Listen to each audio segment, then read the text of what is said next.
specifically on the fascia around the hips, because fascia likes to work itself in certain places: hips, ankles, shoulders. Oh, that was a good breath. That's a sign of unwinding. So the machine, the left hand that's holding the machine is doing all the work, but we also want to listen for the engagement of the fascial winding. So my other hand becomes the listening hand. There's a few ways to see or realize that the unwinding process happened.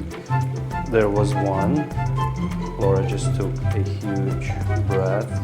That means the tension released, but we also can listen with our opposite hand for the engagement and unwinding. But sometimes it happens without our notice.